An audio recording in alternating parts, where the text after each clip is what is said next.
ఏ రాశి వారైనా కూడా మనకు ప్రత్యక్షంగా కనిపించేటువంటి ఆ యొక్క సూర్య భగవానుణ్ణి మనం ప్రతిరోజు ధ్యానం చేసుకున్నట్లయితే, దాంతోపాటుగా ఆదివారం రోజు నాడు వీలైతే మధ్య మాంసాదులు మానివేయండి. ఎందుకంటే ప్రత్యక్షక భగవానుడు మనకు కనిపిస్తున్నాడు, సూర్య భగవానుడు, చంద్ర భగవానుడు కనిపిస్తున్నాడు. తర్వాత వారికి ఇష్టమైనటువంటి ఆ యొక్క ఆదివారం రోజు నాడు చక్కగా ఆ మధ్య మాంసాదులు వదిలిపెట్టి ఆ సూర్య భగవానుడికి 11 సార్లు స్నానం చేయగానే ఓం సూర్యాయ నమః అనుకుంటూ 11 సార్లు ఆ సూర్యునికి తర్పణం చేయడం వల్ల మన యొక్క గ్రహ బాధలు అనేటువంటివి కూడా తొలగిపోయి ఆరోగ్యప్రదాయగా సూర్యుడు ఉన్నాడు కాబట్టి మనకి చక్కటి ఆరోగ్యాన్ని కలిగింపచేస్తాడు. ఎందుకంటే ఆరోగ్యం మంచిగుంటేనే మనమందరం కూడా బాగుంటాం. అందుకే ఆరోగ్యమే మహాభాగ్యం అన్నారు. కాబట్టి ఆరోగ్యం మనకు మంచిగా ఉండాలి. ధనం అనేటువంటిది వస్తూ ఉంటుంది, పోతూ ఉంటుంది. కానీ ఎంత ఉన్నా కూడా మన ఆరోగ్యం చక్కగా ఉన్నప్పుడే ఆ ధనం కూడా ఉపయోగపడుతూ ఉంటుంది. కాబట్టి ఆరోగ్యాన్ని కాపాడుకోవాలి. రెండవది వచ్చేసి గోవులకి చక్కగా వీలైతే ఒక 11 రోజులు కానివ్వండి, వీలైతే రోజు కానివ్వండి, పండ్లు కానీ, కూరగాయలు కానీ, ఆకుకూరలు కానీ, క్యారెట్ కానీ ఇలా కూరగాయలు తీసుకువెళ్ళి ఆవుకి తినిపించడం వల్ల కూడా మన అనారోగ్య సమస్య బాధలు తొలగిపోతాయి.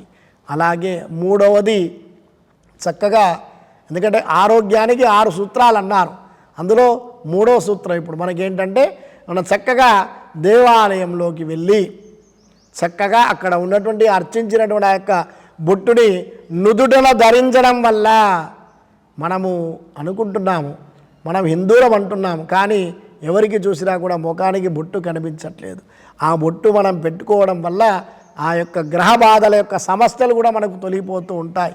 ఆ స్వామిని అర్చించినటువంటి ఆ యొక్క కుంకుమను మనం దేవాలయం వెళ్ళి ధరించడం వల్ల మన యొక్క గ్రహ బాధలు కూడా తొలగిపోతాయి. నాలుగవది చక్కగా దేవాలయానికి వెళ్ళి ప్రదక్షిణాలు చేసుకొని మితంగా మాట్లాడుతూ అక్కడ ఉన్నటువంటి ధ్వజస్తంభం వద్ద దీపారాధన చేసినట్లయితే మన అనారోగ్య సమస్యలు తొలగిపోతూ ఉంటాయి. ఐదవది భగవత్ చింతన, భగవద్ ధ్యానం చేస్తూ ఉండాలి. ఆ భగవంతుడికి సంబంధించినటువంటి స్తోత్రాలు పఠించడం వల్ల, స్తోత్రాలు వినడం వల్ల మనకి అనారోగ్య బాధలు తొలగిపోతాయి. మనం చేసేటువంటి పనులందు ఆటంకాలు తొలగిపోయి సుఖమైనటువంటి అనుగ్రహం కలుగుతూ ఉంటుంది. ఆరవది మనము చక్కగా మన ఆరోగ్యాన్ని మనల్ని కూడా కాపాడుకుంటూ ఆ యొక్క మన ఇంట్లో కూడా చక్కగా ప్రతిరోజు దీపారాధన చేసుకోవడం వల్ల మన యొక్క అనారోగ్య సమస్యలు, ఇతర బాధలన్నీ కూడా ఈ యొక్క పరాభవనామ సంవత్సరంలో మనకు కలగకుండా ఆ భగవంతుడు మనల్ని రక్షిస్తూ, మనల్ని కాపాడుతూ, మనల్ని ఆరోగ్యప్రదాయగా ఉంచు మన యొక్క ఆరోగ్యాన్ని ఆ యొక్క కాపాడేటువంటి అవకాశం భగవంతుడికి ఉంది. కాబట్టి ఈ యొక్క సూత్రాలు చక్కగా అందరూ కూడా పాటించినట్లయితే మనమందరం కూడా ఈ పరాభవనామ సంవత్సరంలో జరిగేటువంటి ఆ యొక్క విపత్తులు, ఇబ్బందులన్నీ కూడా తొలగిపోయి సుఖంగా ఉంటాము.